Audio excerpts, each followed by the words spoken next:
le plus grand bienfait de l'existence. Allah a donné à l'homme des bienfaits indénombrables. Chacun d'entre nous ne cesse de jouir des bienfaits et des grâces d'Allah. Il est, exalté soit-il, celui qui nous a dotés de l'ouïe et de la vue, alors que beaucoup de gens en sont privés.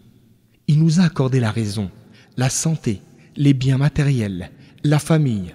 Mieux encore, il a mis à notre service l'univers entier avec ce qu'il contient de soleil, ciel, terre et créatures. وَإِن تَعُدُّوا نِعْمَةَ اللَّهِ لَا تُحْصُوهَا. Si vous comptez les bienfaits d'Allah, vous ne pourrez les dénombrer.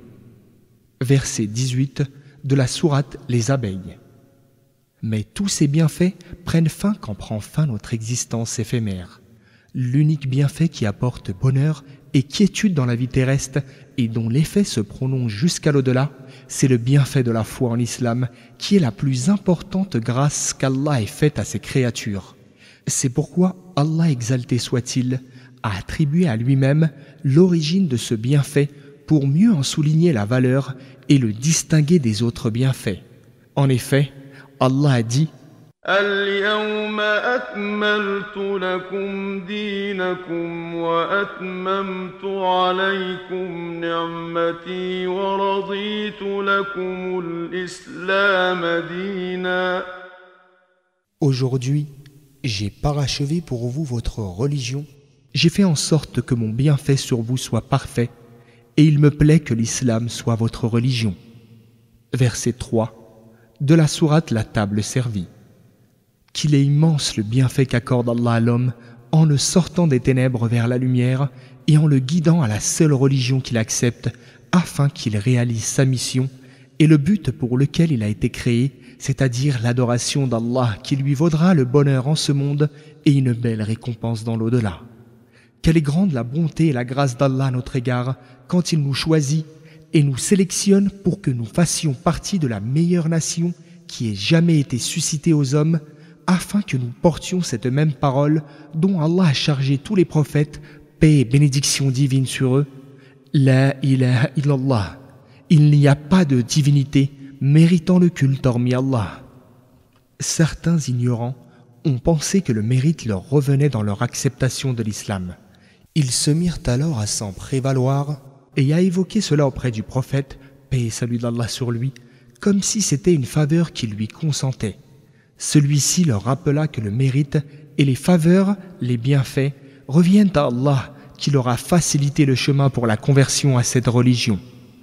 Allah, exalté soit-il, a en effet dit يَمُنُّونَ عَلَيْكَ أَنْ أَسْلَمُوا قُل لَّا تَمُنُّوا عَلَيَّ إِسْلَامَكُمْ بل الله يمن عليكم أن هداكم للإيمان إن كنتم صادقين.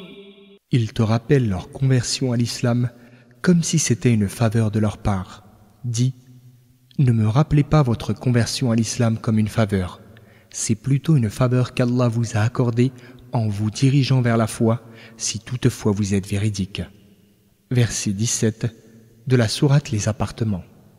Les bienfaits d'Allah sont donc nombreux, mais le seul qu'Allah a évoqué en tant que faveur pour nous de sa part, c'est le bienfait de l'islam et celui d'être guidé pour l'adorer et reconnaître son unicité.